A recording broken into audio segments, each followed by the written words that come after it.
Matnlar bilan ishlashimizda juda ham ko'p kerak bo'ladigan va hamma bilishi kerak bo'lgan 3 ta funksiyani ko'rib chiqamiz. Bu levsim, pravsim, pstr. Bu nima qiladi deydigan bo'lsak, matnni ma'lum bir biz belgilab bergan joydan boshlab chap tomondagi belgilarni ajratib beradi, o'ng tomondagi belgilarni va o'rtadagi belgilarni ajratib beradi. Bu nimaga kerakligini amaliyot qismida ko'ramiz. Hozir qisqacha qizib olish uchun mana funksiyalarni ishlatib ko'ramiz. Demak, bizga pasport danisi bergan va uni oldidagi harflarni ajratib ber deydigan bo'lsa, biz lev simvolini ishlatsak bo'ladi. Shunday belgilaymiz. Demak, buni ketma-ketlik qanday? Birinchi talab qiladigan tekst matnni tanlaymiz va aytyapti, chap tomondan nechta znakni olib beray, ya'ni nechta belgini ajratib beray deyapti. Bizga demak AD kerak, ikkita kerakligi uchun 2 ni yozib tugatamiz. AD ajratib berildi. Keyingi topshirig'imizda mana shu raqamni, telefon raqamini kodsiz, ya'ni 91 dan keyingi qismini ajratib ber deydigan bo'lsa, buni prav simvolini ishlatsak bo'ladi. Demak, prav simni belgilaymiz. Bu ham xuddi shunday matnni tanlaymiz. Mana bunday belgi qo'yamiz. Agar sizda ingliz tilida bo'lsa, boshqacha bo'lishi mumkin. Mana bu ikkita argument o'rtasidagi belgi. Endi biz chislo znakovni belgilab berishimiz kerak. O'ng tomondan sanaymiz. 1, 2, 3, 4, 5, 6, 7 ta. Demak, bizga 7 ta kerak.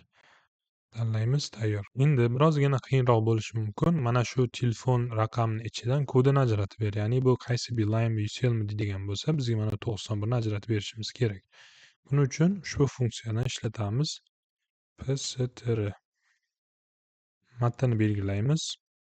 Nuqta virgul tanlaganimizdan so'ng qaysi joydan boshlab nechta belgini tanlab olay deyapti. Начальный pozitsiya demak 1, 2, 3, 4 deymiz. 4-joydan boshlaydi va nechta olishi kerak?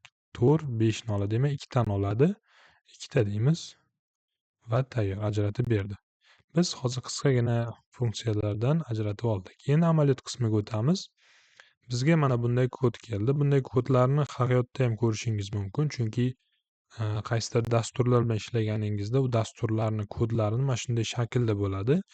E'tibor beradigan bo'lsangiz, mana EU, Yevropa, Osiyo, Amerika, Rossiya, Buyuk Britaniya kabilar bo'lib, mana shu yerdan tovar kelgan yili 23-yil kelgan, tovar miqdori 1458 dona. V ya'ni W emas suv, F esa food, oziq-ovqat. Mana shuni bizga aytishdi, ajratib ber dedi. Buni ajratishni boshlaymiz. Birinchi navbatda lev funksiyasi bilan boshlaymiz. Chapdan ajratib olishimiz uchun buni belgilaymiz va nechta belgi EU 2 ta bo'lgani uchun 2 ni belgilaymiz. Tayyor. Kelgan yili uchun midni ishlatamiz. Mana midni ishlatamiz. Buni belgilaymiz. Начальный pozitsiya 1, 2, 3, 4. 4-o'rinda boshlanyapti va 4 tasi kerak bizga. Chunki yil 4 tadan iborat. Tovar miqdorini ham mana shu funksiya bilan hal qilamiz.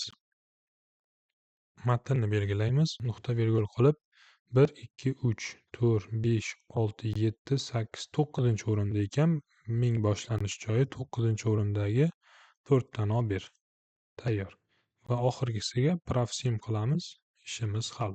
Buni belgilaymiz. Bunda hech qanday sanash shart emas, chunki oxiridagi bittani o'zi bizga yetadi. Nuqta virgulni qo'yib 1 deymiz. Tayyor. Mana shu funksiyani to'liqligicha pastga tatbiq etsak, hammasini ajratib beradi. Shu o'rinda funksiyalarni biroz kamchiligi bor. Kamchiligi haqida aytib o'tishim kerak. Hozir biz mana bu joydan aytdikki, ikkitagina chap tomonda ikkitagina belgini olib ber dedik. Agar mana bu joyimizda mana bunday bo'ladigan bo'lsa, funksiyamiz xato ishlaydi. E'tibor bering, chunki tartib buzildi. Bu yerda faqat A'si bo'lishi kerak edi. Biz bergan funksiyada ikkita bo'lishi kerak edi. Hozir bu ikkitadan oshib ketdi. Shuni hisobiga hammasi siljib ketdi. Faqatgina bu to'g'ri ishladi. O'shaning uchun bu funksiya, mana shu funksiyalarning hammasi ham har doim yechim bo'lmaydi. Ba'zi holatlar bo'ladi. Sizga mana bu joydagi tekst поставлен degan funksiya yordam beradi. Uni keyingi darslarda ko'rsatib beraman. Bu uchun alohida video qilamiz. Lekin mana shu kamchilik jihatidan mana shuni aytib qo'yishim kerak edi. Ya'ni buni funksiyani ishlatishingiz uchun siz ishlatadigan ma'lumotlar bir xil bo'lishi kerak.